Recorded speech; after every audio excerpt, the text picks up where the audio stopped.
ikut arus, ngoten loh.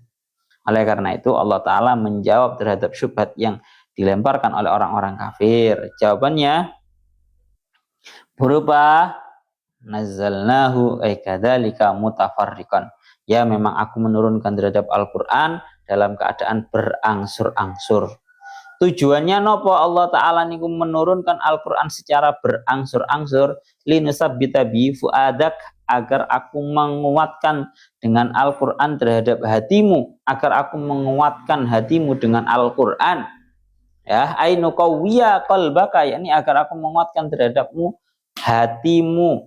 Warattalnahu tartila, dan aku membacakan Al-Qur'an, mendatangkan Al-Qur'an kepadamu dengan secara berangsur-angsur.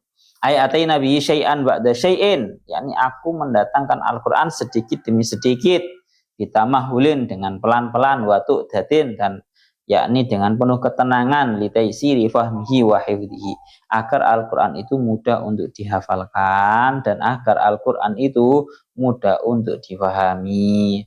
Wes, gampang ngomongin aja.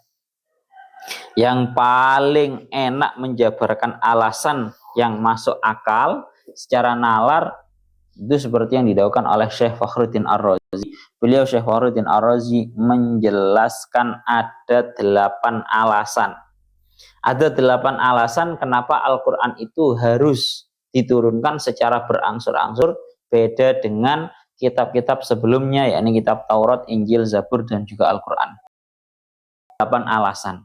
Alasan yang pertama yaitu bahwa Kanjeng Nabi itu bukan sosok yang bisa membaca dan juga menulis, sehingga kalau ini diturunkan secara sekaligus jumlahnya begitu banyak, 30 juz, maka Kanjeng Nabi tidak bisa menyatat atau menghafalnya secara, sehingga ini akan menyebabkan terjadinya kesalahan.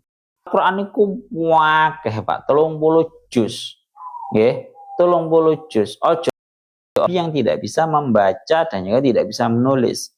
Kita saja yang bisa menulis dan juga membaca, menghafalnya itu butuh waktu yang lama. Normalnya orang menghafal Al-Qur'an itu kurang lebih butuh waktu 3 tahun. Sing cerdas ngeten nggih bisa sampai cuma 3 bulan, 5 bulan. Tapi normalnya wong biasanya sampai 3 tahun.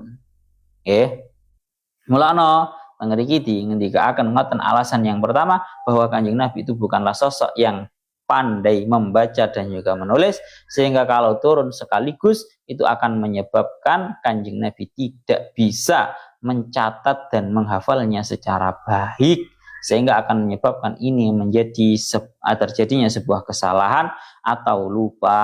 Ngoten lho, cara nyatet zaman biyen ya gak percetakan. Cara nyatet lek langsung wakeh ngono gak akeh salahe. Cara ngafalan lek langsung wakeh turun kabeh gumblengan langsung, wah ya akeh laline. Beda, wa innama nuzilat at-Taurat jumlatan li anna maktubatan yaqra'uha Musa. Beda dengan kitab Taurat. Taurat itu bisa langsung turun total 100% karena Taurat itu ditulis dan kemudian dibacakan oleh Nabi Musa. Ngoten lho. Bon, itu alasan yang pertama. Alasan yang nomor 2 adalah anna mangkanal kitabu indahu farubbama atamada alal kitab wa tasahala fil hifdi. Alasan yang kedua adalah andaikan Al-Qur'an ini diturunkan dalam keadaan langsung sekaligus dan juga sudah berupa tulisan. Ngoten nggih. Wis langsung dadi tulisan dek 30 juz langsung turun nang Kanjeng Nabi. Andaikan Al-Qur'an itu turun langsung seperti itu 30 juz langsung nang Kanjeng Nabi, maka ini seringkali akan menyebabkan seseorang itu meremehkan atau menganggap mudah di dalam masalah menghafalkan. Artinya ya nopo, wong ku katene ngafal, Pak. Wong niku lek kate ngafal dalam keadaan Al-Qur'an sudah turun brek is total. Katene ngafal niku tasahala. Napa bahasanya? Terlalu gawe gampang wis nyapa ndak hafalan barang. Wong Al-Qur'an wis turun kabeh total kok. Wis turun total, wis nyapa. Nomor 2 niku mulane teng mriki dawuhnya Syekh Mundal Asy'arawi wa tasahala fil hifdzi fallahu ta'ala ma'atahu alkitaba daf'atan wahidatan. Enggak mau Allah taala langsung menurunkan secara 100%. Bal kana yunzilu alaihi wadhifatan liyakuna hifdzuhu akmal fayakun ab'ada lahu anil musahalah wa qillatit tahsil. Jadi teng mriki tidak diturunkan secara langsung sekaligus, itu tujuannya agar Kanjeng Nabi itu bisa menghafalnya secara pelan-pelan, sedikit demi sedikit. Karena wong langsung diturunno kabeh 30 juz, wis dalam keadaan kitab, dalam keadaan Al-Qur'an sing koyo kita pegang ini, saya akan membuat seseorang itu menjadi gawe gampang, gampang ana catatane lengkap kok. Biasanya kan ngoten. Yang nomor 3, bahwa Allah Ta'ala itu andaikan menurunkan Al-Quran secara total atas para makhluk, niscaya ini akan menyebabkan namanya syariat ini diturunkan secara langsung juga kepada para makhluk, sehingga ini akan menjadi terasa berat. Beda halnya kalau diturunkannya itu secara berangsur, akan menyebabkan yang namanya taklif itu turun sedikit demi sedikit, sehingga untuk melaksanakannya itu terasa mudah. Menolak bayar jegrek, maka ini akan menyebabkan semua taklif kabeh langsung aktif, langsung wajib, umpama wajib zakat, wajib haji, wajib kabeh langsung, itu akan menyebabkan orang-orang akan merasa keberatan. Sehingga ketika Al-Quran itu turun sedikit demi sedikit, maka taklifnya syariat itu sedikit demi sedikit akan mudah untuk diterima dan diamalkan. Ya, satu contoh seperti yang dalam pembahasan masalah khomer, ya, orang Arab itu kan pada zaman dahulu itu kan juga tengeriku diingendikaken teng Qur'ane, pengharaman khomer itu tidak secara langsung serta-merta langsung haram. Mboten. Dulunya khomer itu legal untuk diminum, ya. Terus karena ada kejadian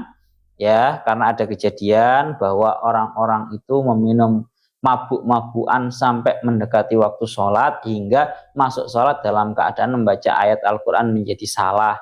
Qul ya ayyuhal kafirun la a'budu ma ta'budun wala antum a'buduna ma a'bud, itu diwolak-walik, ya, bukan hanya diwolak-walik, la a'budu menjadi a'budu ma ta'budun, sampai seperti itu. Akhirnya ada larangan wala taqrabus sholata wa antum sukara, kamu jangan mendekati salat dalam keadaan kamu mabuk. Akhirnya sedikit yang namanya khamr itu mulai dilarang ketika seseorang hendak melaksanakan sholat.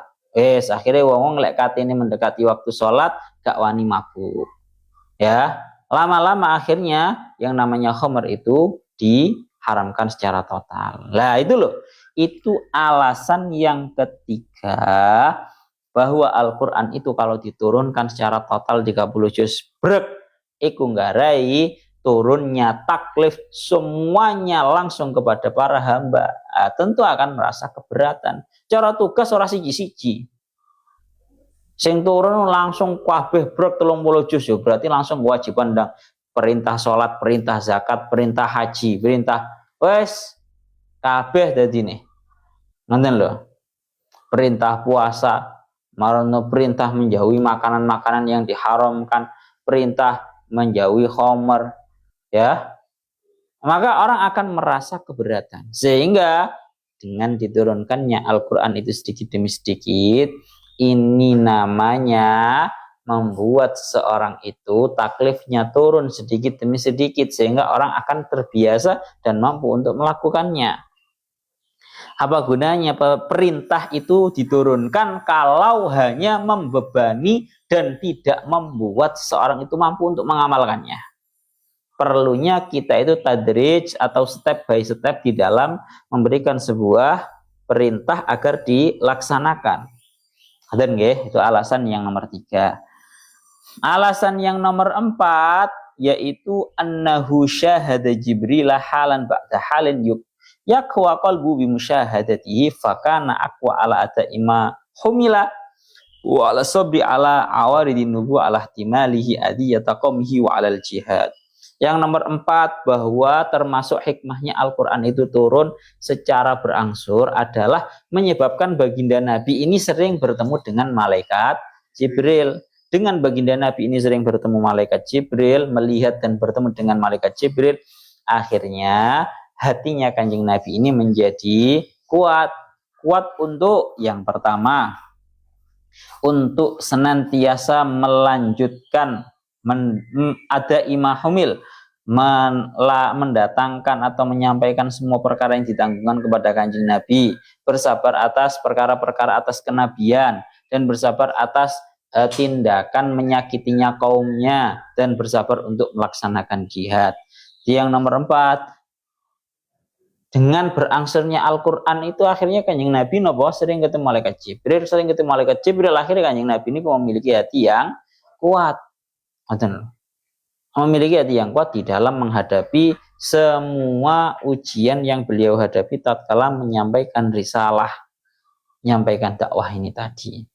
Itu nomor 4. Nomor 5, tengah tinggi keagan tatkala mata masyaratul ijazi fi ma'akaunihi munajjaman sabata kaunu mu'jizan fa innahu law kana dzalika fi maqtul bashar la wajib ayatu misrihi munajjaman mufarraqan. Bahwa ya Allah ya Rabbi ya Karim, yang namanya Al-Quran itu kan sudah disepakati bahwa itu termasuk perkara yang sifatnya itu kan mukjiz, atau membuat semua orang itu tidak mampu untuk meniru terhadap Al-Quran. Lah Al-Quran ini loh sempurna, syarat ijaznya itu padahal Al-Quran turun besertaan dengan cara berangsur, maka model berangsur itu juga termasuk daripada ijaz. Fa inna law kana fi maqtul bashar la wajib ayatu bimisli munajjaman mufarraqan. Karena andaikan ini termasuk daripada suatu hal yang dimampu oleh para manusia, niscaya para manusia pun juga akan bisa menirukan. Paham ya? Jadi ulangi malih dengan bahasa yang simpel, bahwa kalau Al-Quran itu kan sudah bolak-balik ditantang nih, cara bahasanya ngaten. Al-Quran ini pun bolak-balik ditantang nih. Ayo sapa sing iso niru? Ayo sapa sing iso niru, ngoten lho. Itu yang nomor 5. Yang nomor 6, nah ini yang kadzalika linasabita bi fuadak, agar untuk menguatkan Kanjeng Nabi bahwa kanal Al-Qur'anu yanzil bihasabi as'ilatihim wal waqa'i al-waqi'ah lahum fakanu yazdaduna basyiratan. Nilai sampean rongokne tenan, kula pun bolak-balik matur iling-ilingan bahwa Al-Qur'an itu beda dengan kitab-kitab yang lainnya. Al-Qur'an ini turun seperti yang didakwakan oleh Syekh Mutawalli Asy'arawi dan juga Syekh Fakhruddin Ar-Razi, turun itu kurang lebih 22 tahun atau sampai 23 tahun. Ya, cara tak nalarne ngene lho, Kanjeng Nabi kan diangkat menjadi nabi, diwisuda menjadi nabi itu kan umur 40. Kan ngaten. Masalah Kanjeng Nabi itu menjadi nabi semenjak kapan? Ya, Kanjeng Nabi menjadi nabi sudah semenjak dulu. Cara seperti yang di dalam kitab dia ulaminya, mata kunta nabi yang qala adamu kana baina turabi wa baina ma'in fastafik in ghaflatin anda wa kun yakdona. Bahwa kalau Kanjeng Nabi itu menjadi nabi itu semenjak zaman dahulu, bahkan semenjak masih Nabi Adam itu baina turabi wa baina ma'in, masih hendak diciptakannya Nabi Adam, Kanjeng Nabi sudah jadi nabi. Cuma cara bahasa nek ben mudah paham, umur 40 baru Kanjeng Nabi niku diwisuda, cara bahasane awak dhewe ngoten. Diwisuda menjadi nabi. Nalare ben paham ngene lho, Cah. Bahwa wong iku cara nang dunia pesantren ngoten. Banyak orang yang mungkin sudah hafal Al-Qur'an, orang yang sudah banyak sudah hafal Alfiyah. Wis mulai dari awal tahun banyak. Tapi nembe diwisuda sebagai hafid Quran itu nengenteni akhir tahun. Maka sama Kanjeng Nabi ini kan nggih ngoten, bahwa Kanjeng Nabi itu menjadi nabi bahkan sebelum Nabi Adam diciptakan, baina turabi wa baina ma'in. Sebelum Nabi Adam diciptakan, Kanjeng Nabi sudah menjadi Nabi. Cuma wisudae iku ketika Kanjeng Nabi umur pinten 40. Cara bahasane teng kitab-kitab kados teng Maulid Simtud Duror bahwa Kanjeng Nabi niku awalul anbiya'i, tapi secara bi'sahnya, secara diutusnya, secara diwisudanya, Kanjeng Nabi niku diwisuda paling akhir, tapi diangkat menjadi nabi paling awal. Ya. Pun. Lah, umur 40 Kanjeng Nabi diangkat menjadi nabi, dibi'sah diwisuda menjadi nabi, hingga Kanjeng Nabi sedo di kisaran umur 63 tahun. Sehingga totalnya ini berarti berapa? 63 dikurangi 40, 23. Sehingga Al-Quran itu turun dalam jangka waktu kurang lebih 23 tahun. Pinten 23 tahun. Mulane teng mriki dilanjutaken. Lah, diturunkannya Al-Quran dalam jangka waktu 23 tahun itu ala hasbil waqa'i wa hasabil as'ilah, sesuai dengan kejadian-kejadian yang beliau alami dan sesuai dengan pertanyaan-pertanyaan yang beliau ditanyai. Ngaten lho. Kan banyak Kanjeng Nabi yas'alunaka 'anil mahid, yas'alunaka kan ngaten. Banyak yang menanyai tentang menanyai terhadap Kanjeng Nabi, akhirnya turunlah Al-Qur'an dengan sesuai dengan kejadian dan juga pertanyaannya orang-orang. Dan sehingga dengan yang seperti itu fakana yasdaduna basiratan, sehingga membuat mereka itu lebih tahu, lebih paham.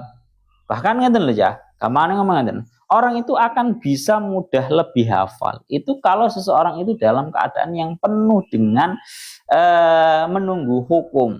Orangku kalau sangat rindu, sangat ingin tahu, sangat kepo. Ketika diberitahu pasti langsung hafal. Maka sama dengan Al-Quran, harapannya adalah seperti itu. Ketika mereka bertanya tentang haid, misal ketika mereka bertanya tentang ini, tentang itu, ya. Kemudian kok turun Al-Quran, maka itu akan menyebabkan suatu hal yang dari Al-Quran ini akan mudah dihafal, akan mudah diketahui oleh mereka.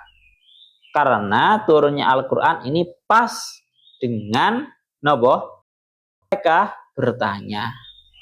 Bon, itu yang nomor 6. Yaitu bahwa Al-Quran ini turun dalam keadaan diangsur-angsur, padahal Kanjeng Nabi ini menentangkan Al-Quran ini kepada orang-orang mulai dari awal turun, bahwa Kanjeng Nabi ini sedang kafir, wong kafir sapa sing iso meniru Al-Quran ini mulai dari awal, tapi tetap tidak ada yang mampu. Sehingga mriki disebutkan bahwa kalau andaikan fabi hadza tariq sabata fi fuadi anal qaum ajizu anil mu'aradah la mahal. Ada yang mampu. Nggak ada yang mampu untuk menentang, meniru terhadap Al-Quran, padahal sudah diturun dalam keadaan awal turun itu sudah ditantangkan. Cara bahasanya sudah berani diadu, ayo sing iso niru. Tapi hingga 23 tahun Al-Quran turun secara berangsur, tidak satupun dari mereka yang mampu untuk meniru. Ya enak sing mencoba untuk meniru, tapi kandungan maknanya itu lucu. Ya, tapi kandungan maknanya itu lucu. Seperti cerita yang sangat masyhur yang sudah sering saya bahas dalam surat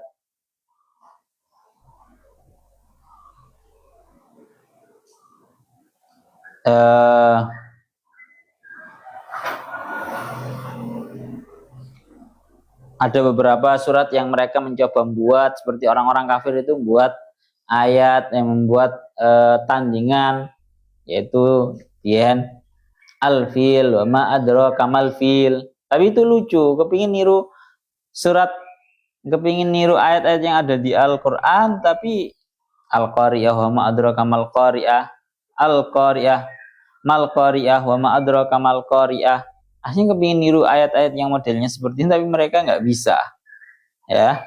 Karena Al-Qur'an itu bukan hanya sekedar kefasihan, tapi tengah iki akan li anna bisa babidzalika kana yandamu ilal fasaha al-ikhbar anil huyub. Al-Qur'an itu bukan hanya sekedar kefasihan di dalam nazamnya, tapi juga merupakan sebuah ikhbar anil huyub, menghabarkan daripada perkara-perkara yang ghaib. Terus maranganten yang nomor 8 yang terakhir yaitu as-safarah bainallah wa baina anbiya'ihi wa tablighu kalami ilal khalqi mansibun 'azim. Jadi ngeten, tugas menyampaikan wahyu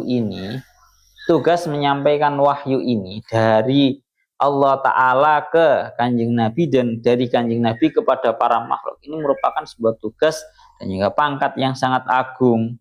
Ma'ana fa yahtamilu ayyuqala innahu ta'ala law unzilal qur'anu ala Muhammadin daf'atan wahidatan la batala dzalikal mansib ala Jibril alaihi salam. Falamma anzala mufarraqan munajjaman baqiya dzalikal mansib al ali alaihi fali ajli dzalika ja'alahu Allah ta'ala mufarraqan munajjaman.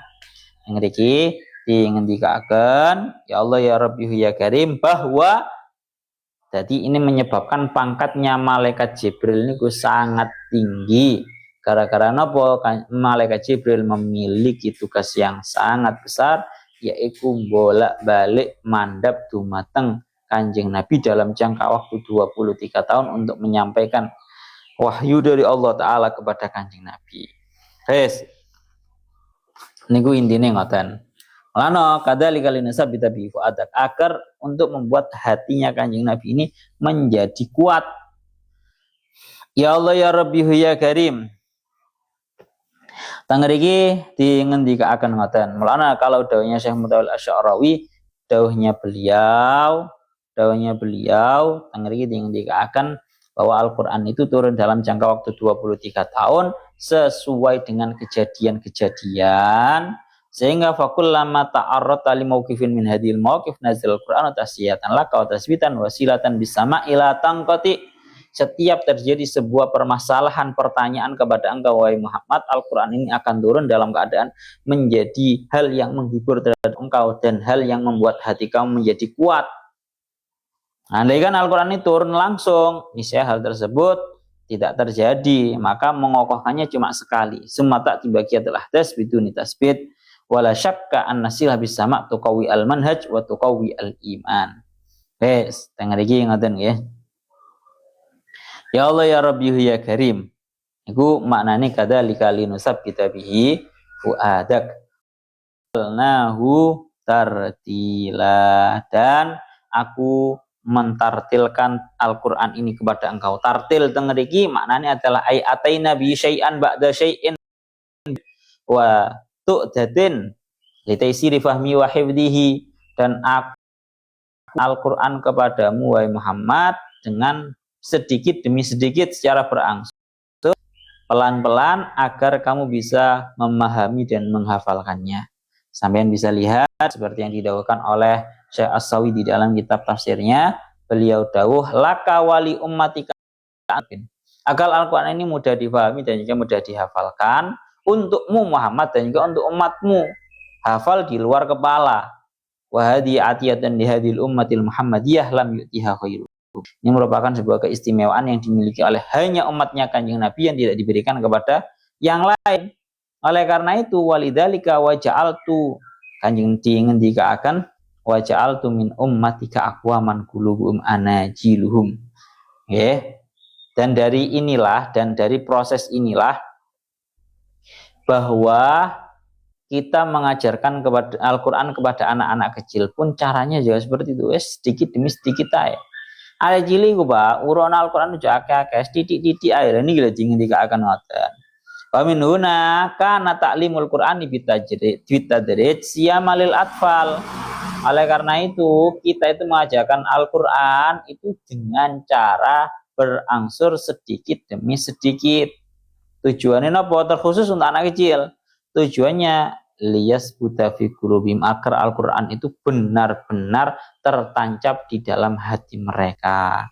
Wa udhufir at-tankis fi ta'limihi liyasula hifdhuhu fa inna tifla idza ra'a as-surata qasiratan qawi ala hifdhi wa nasyata lima ba'daha Bahkan mboten masalah kita mengajarkan Al-Qur'an secara terbalik, cara bahasa kasar ngomong tangkis. Kita kan seringnya mengajarkan Al-Qur'an itu ora kok mulai alif lam mim. Ora kok mulai Al-Fatihah maron Al-Baqarah. Kita mengajarkan Al-Qur'an itu kepada anak-anak kecil terkhusus itu dalam keadaan terbalik, yaitu napa? Mulai dari surat-surat pendek. Itu mboten masalah. Keranten napa? Ini tujuannya adalah untuk ketika anak kecil itu melihat sebuah surat itu pendek, niscaya seorang anak itu akan memiliki semangat yang besar untuk menghafalkan yang surat yang pendek itu, dan kemudian memiliki kerinduan untuk di hari selanjutnya melanjutkan hafalannya. Paham ya?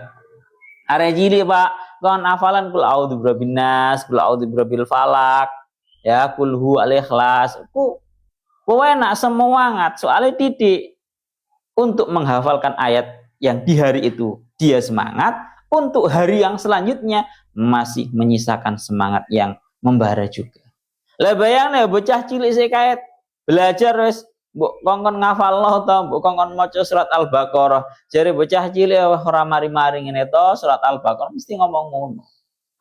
Pun niki dawuhnya Syekh Muthail Asy'arawi ngaten. Jadi bagaimana kita itu mengajarkan kepada anak-anak atau kepada siapapun agar anak kecil itu muncul rasa Al-Quran, semangatnya dalam Al-Quran untuk menghafal, ya. Jadi orang masalah diurui mulai gize diajarkan, disuruh menghafalkan dari belakang dulu, itu bukan masalah.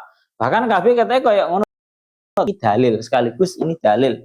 Jadi dalilnya para guru awak dewe, para masyarakat dewe mengajarkan kepada kita Al-Quran itu mulai dari belakang, sing paling didisik agar kita nanti semangat, ngono ya. Bon nggih, kula lanjutaken malih. Ya Allah ya Rabbi ya Karim wala ya'naka bimasalin illa ji'naka bil haqqi wa ahsana tafsira. Surat Al-Furqan ayat 33. Ngriki didawakan kalian teng surat Al-Furqan ayat 33, wala ya'tunaka bimasalin illa ji'naka bil haqqi wa ahsana tafsira. Dan tidaklah mereka orang-orang kafir mendatangkan kepadamu dengan suatu hal yang menentang. Bahasanya masal itu maksudnya adalah aisu'alin ajibin, dengan tindakan menentang, illa ji'naka bil haqqi, kecuali aku Allah mendatangkan kepadamu dengan sebuah perkara yang hak dan mendatangkan sebuah perkara yang sangat bagus penjelasannya. Dan niku murati ayat 33. Nah yakni napa? Wala yadunaka bimasan ay fi tali amrika illa ji'naka bil haqqi, kecuali kami mendatangkan dengan sebuah perkara yang hak, ada fi'lahu, yang menolak terhadap hal tersebut. Ngoten lho. Wa ahsana tafsir ay bayanan lahum, dan Allah Ta'ala mendatangkan kepada Kanjeng Nabi suatu hal yang sangat bagus penjelasannya. Artinya ya napa, sampean bisa lihat di dalam tafsir sawinya bahwa istisna'un mufarrahun min ahwal ka annahu la yatuna ka fi masalan fi hal min al-ahwal illa fi hal ityanika ilaika bil haqq wa bima hu ahsanu bayanan lahu wal makna kullama auratu syubhatan au atau bisualin ajibin ajabna anhu bijawabin hasanin. Maknanya ayat ini yakni tatkala mereka orang-orang kafir itu mendatangkan sebuah syubhat atau mereka itu mendatangkan sebuah permintaan atau pertanyaan yang sangat menakjubkan, niscaya aku Allah akan menjawab dengan jawaban yang sangat baik. Yaruddu wa yadfa'u min ghairi kulfatin alaika fi, menolaknya dengan tanpa sebuah perkara yang sifatnya itu penuh dengan kulfah, tidak perlu memberatkan terhadap engkau, langsung Allah Ta'ala yang menjawab.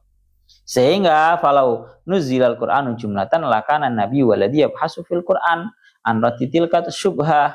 Andaikan turun Al-Qur'an itu secara total, niscaya Kanjeng Nabi ndadak golek dhisik nang Al-Qur'an. Amane ngomong ngeten.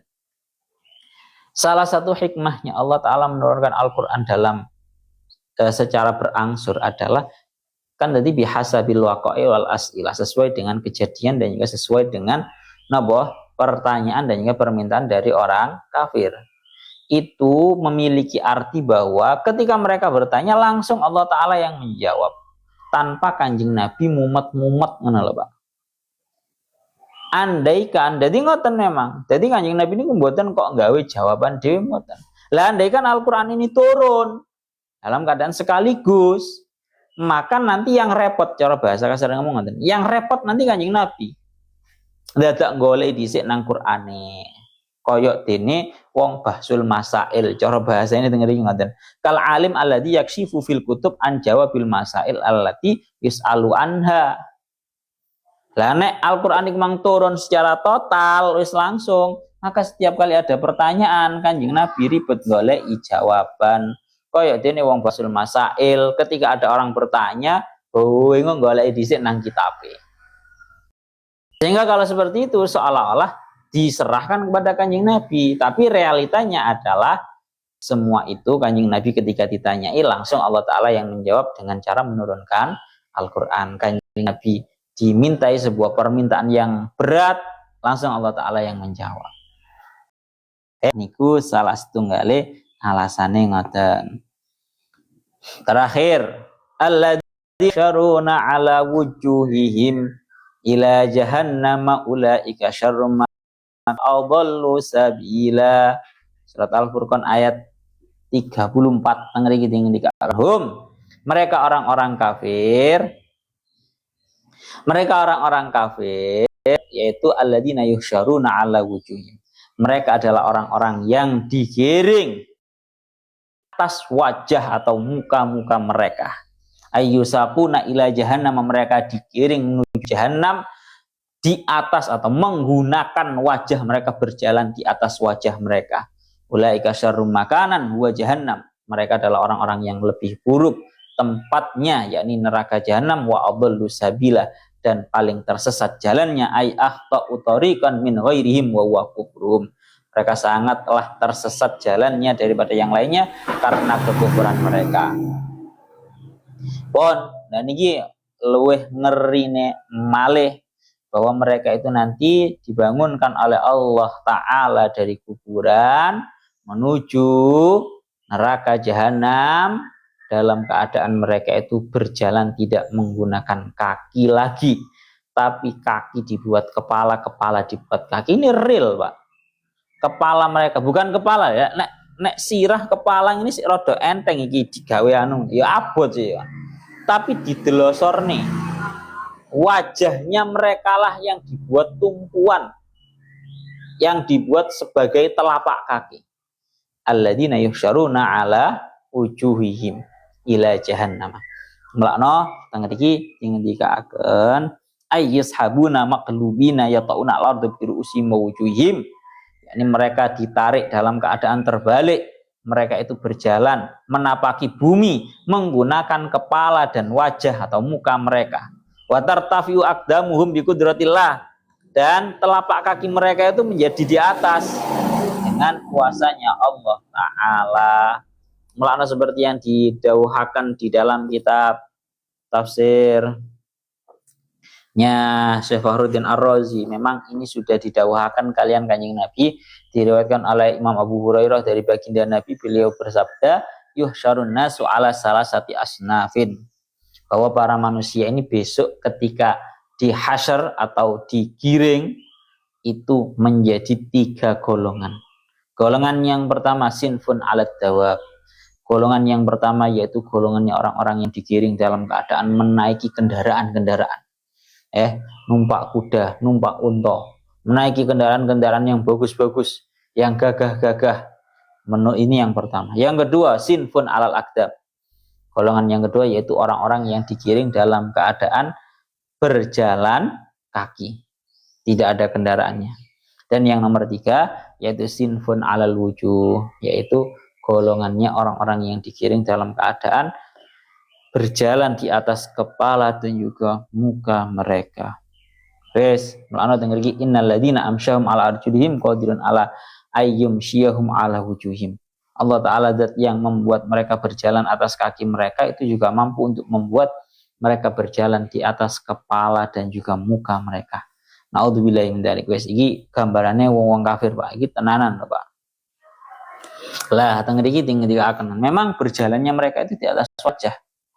Lah, terus marang wonten kalau sisi ya Allah ya Rabbi ya Karim.